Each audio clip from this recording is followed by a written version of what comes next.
What's up, guys? The gate was $5.14 million. The attendance was 17,628. Sold out. Fight of the night was Eric Anders and Andre Oliveira. Won performance of the night, obviously. A lot. You still in here? Yeah. You got it, kid. You won the 50,000. Yeah. Yeah, you. Yeah! Congrats. Go! And Steve Ersic, that kid came in, fought a top 10 guy. Didn't finish, didn't whatever, but what a badass performance by him. I'm going to give him $50,000 too because he's a stud. Go ahead. What do you got?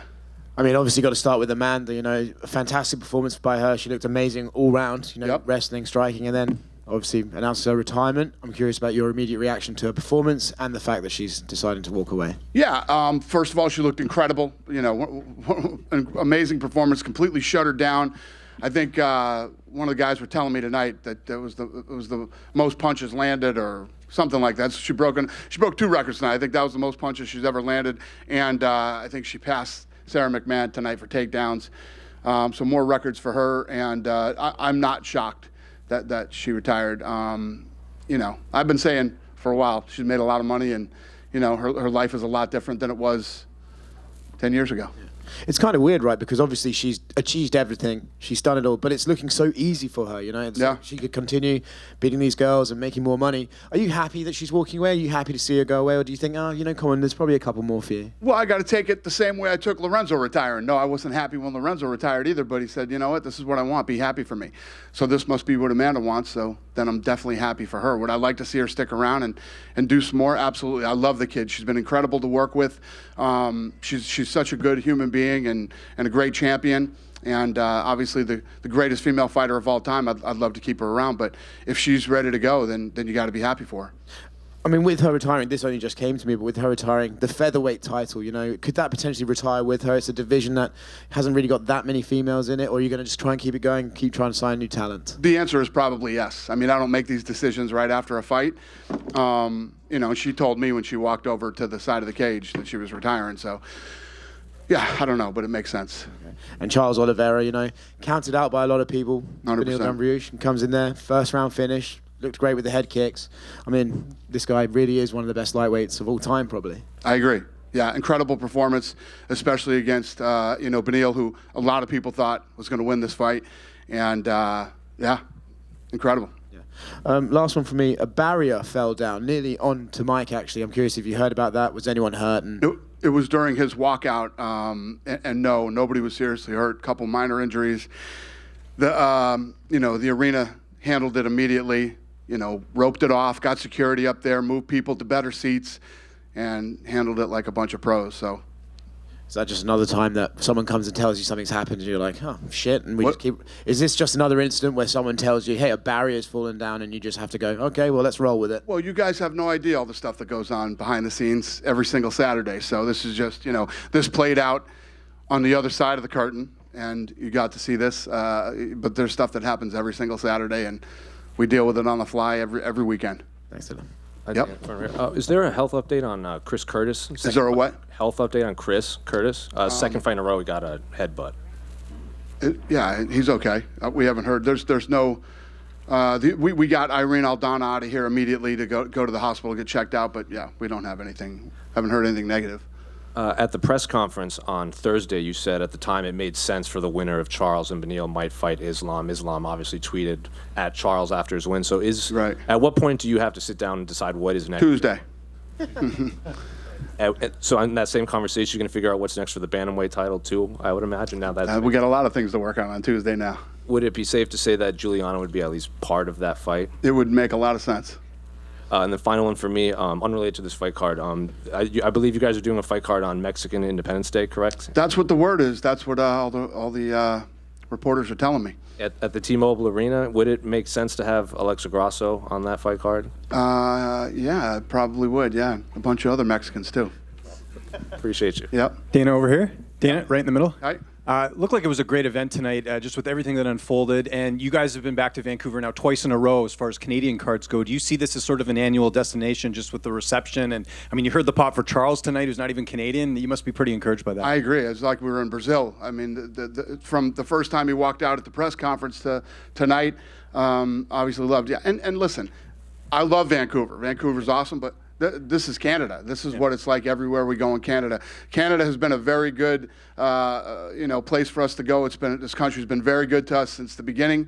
And yeah, we're going to move around, but Vancouver's always going to be a destination. This arena treats us well. The city's been great. The people in Canada are the best. I mean, there's not a lot of negative things you can say about coming to Canada. We did a $5.14 million gate, sold out 17,628. I mean, it just cha-ching, cha-ching, cha-ching. I mean, everything about this country is awesome. What about Mike Malott? He really stole the show this week, in my opinion, with his interviews. He did a lot of media. He was sort of thriving under it, and he goes out there and gets, an A-plus performance, finishing. And being Canadian didn't hurt either. Well, that too. That brings me to my next question. Do you see Mike as someone that you'll use going forward to put on these Canadian cards? Because it seems like the fans really connect with them. Listen, you can come on to the Contender Series, and that's a big step up. You have to perform that night.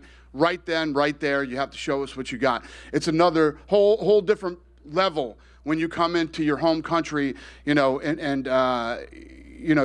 the main card. You have to go in and deliver. He absolutely, positively showed us who he is tonight. And the answer to your question is yes. This kid's for real. And just last one for me. I know it was down between Vancouver and Calgary. Is Calgary a place you're going to revisit, or do you see yourself going somewhere else? We're going to go everywhere. But the place that makes. Go ahead. I was just going to say Toronto. I mean, a lot of the fighters that were on this card are from Ontario. Do you see Toronto as a possible destination just with everything that's going on? You said yes, so I'm taking it. Yes, sir. That's where we should go next. All right. Thank you, Dana. Yep. Dana, just to circle back to Amanda, obviously a legendary career. Do you have, any favorite memory, maybe a favorite fight of hers that you enjoyed, or maybe a behind-the-scenes anecdote you can share? Not really. It's just every time I've ever dealt with her, she's one of the greatest human beings ever. I like her very much, not only as a fighter, but as a human being and as a friend. Her and I have had a very good relationship her entire time here. I'm happy for her, and I'm happy for her family. And, without sounding condescending, I'm very proud of her and what she's accomplished. Yeah. Do you feel like this is one of those retirements that's going to stick? What? Like, do you think? Oh, yeah. Oh, she definitely, yeah. Listen, everybody spins every fucking thing I say. So, I kind of felt this. She's made a very good living. She's got a lot of money. She's going to be good. And I think you asked me, it was like, you said something like, why now when she looked so good and whatever. She looked great and she came out and performed, but I think it's all the things before you get here tonight, you know what I mean, that you have to go through and that you have to do that has made her decide to retire, in my opinion. But she'll be out here in a few minutes. You can ask her, what the hell do I know? Right, and going back to Charles as well, first fighter to reach 20 finishes in the UFC, which is just a remarkable accomplishment. Like, can you maybe put into context how phenomenal that is, and just to have a guy who's been doing this for almost 13 years in the UFC at this level, 2 weight classes, and just accomplishing all he has. Yeah, and if you look at how that guy turned his career around, from like 2016 to today, he's a completely different fighter. What he has accomplished in the last however many years it's been is unbelievable. What is it, like 7-8 years? I mean, it's amazing what he's done, and he looked like a world beater tonight. And I'm excited for him and Islam to fight again. So that's what you're leaning towards? No, I mean, I'm just saying it's the thing that makes sense. I'll tell you on Tuesday. But yeah, I mean, let's not play games. That fight makes sense. That's the fight that should happen, and I'm excited to see it again. How much of Islam's input do you take into that? I know you and Mick and Hunter and Sean will get in a room and talk about it, but he said, I think yesterday to Daniel Cormier when they did an interview, like he wants to fight a fresh opponent, the idea of doing another rematch right now. If he tells you that and says maybe look at Gaethje and Poirier or something like that, do you take that into consideration?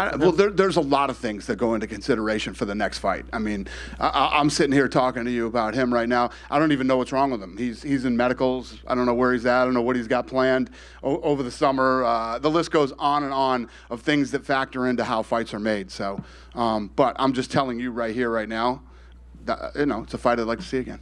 Yeah, and just last thing from me, I don't know if you saw the kind of viral clip of Conor McGregor at the NBA Finals last night, and how apparently that second punch sent the Mascot to the ER or something like that. What do you make of that whole? I saw the Deontay Wilder one too. What's up with mascots wanting to get punched in the face by professional fighters? What do you expect? You want to get punched? I mean, what are those mascot things made out of? Unless you're like the Golden Knights mascot, I wouldn't be. I don't even know what the hell he wears, but I'm assuming it's a metal helmet. I wouldn't have professional fighters punching me in the face if I was a mascot.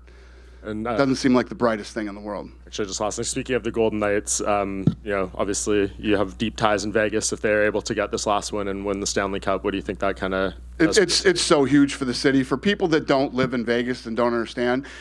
It's huge in Vegas. Huge. It's almost like Canada, man. I mean, as big as hockey is here, that's how big the team is in Vegas. So it's obviously incredible for the city, and yeah, it's great. I'm happy for him. Dana, obviously 5 Canadian fighters winning on the card, a bunch of them big underdogs too, seemingly. Just thoughts on all of them kind of rising. Like, what was it about this show that made they kind of seem to ride this wave and feed off each other? I felt like, and I don't know if you guys felt it, I don't know how long you guys have been in town, some of you are from here, but there was a good buzz and energy this whole week here. The press conference was awesome, the weigh-ins were awesome, and then obviously the energy tonight. And Canada has always been a place where there's been tons of talented fighters. We went through a little bit of a drought there after GSP, but Canada is back on the rise, so everybody showed up and performed tonight. And what do you think a show like this does in terms of further fostering talent that's up and coming here? Yeah, it's what I've said since day one. When you go in and you put on a live event, there's this explosion of, people start to train, people start to, these young kids start doing mixed martial arts, and it happened a long time ago, and a lot of these kids that you're seeing today have been training for years, but the business goes like this when it comes to talent in different markets. It'll be hot when we had nobody from Mexico. We almost had 4 champions at the same time tonight, so just the way that it rolled. When we first went to Australia, we had Elvis Sinisic. Now, I mean, some of the greatest talent in the world is coming out of Australia, so. And then just last about Charles, the crowd's going nuts for him all week. What is it about him that resonates with so many people? I mean, like you say, a Brazilian in Canada, and he's getting a crazy pop. Well, it's like we were just talking about. I mean, if you look what the guy has done since 2016, he's completely turned his career around. He's one of the nicest human beings in the world. He's fun to watch fight. He finishes. He goes for, if he'll stand and bang with you, or he'll go to the ground and try to submit you. He's a fun guy to watch, and he's a great person. So why not like him? Dana, just one over here to your left. Yep. Thrilling night for Charles Oliveira means a very disappointing night for Beneil Dariush. He had said over the week that he had been assured a title shot if he wins. What sort of role do you see him playing in the lightweight division coming off of this loss? I don't know. He just lost. I have no idea. I mean, this is one of those things for him. He's been waiting for this opportunity. He's got to go home, get with his team, get with his family. There's a lot that plays out on his side on what he wants to do next and where his head's at. And then we'll figure that out. But I don't even talk about that stuff the night of the fight. I mean, the guy just lost probably the most heartbreaking loss in his entire career. So he's got a lot of stuff he needs to deal with mentally, emotionally, and whatever else. Thank you. Yep. Dana, right here in the middle. Just a couple quick ones. August 5th, there's been talk of a Nashville card. Is that official? What'd you say? August 5th, there was talk of a Nashville card. Is that official? Did we announce that? Don't think you have yet. Probably not official yet then. And Justin Gaethje did an interview recently where he talked about the BMF title, and he said, that's the promotion kind of throwing us a bone. They treat that like a title, and he talked about perks, maybe pay-per-view points. Is that more than just bragging rights? Does the promotion treat the BMF champ as a champ? Well, you guys know how this whole thing started. We had that Masvidal-Diaz fight. It made sense. It was fun. And then we're in the matchmaking room again, and we started talking about this fight, and it made sense again. And it's fun with both of these guys. So we did it. Thank you. Yeah. I mean, what do you want me to? What's the question for me? Are there he's pay-per-view asking points and stuff like that involved Without in going it? into specifics, I know you can't talk contracts or anything, but Well, I could. I just don't want to.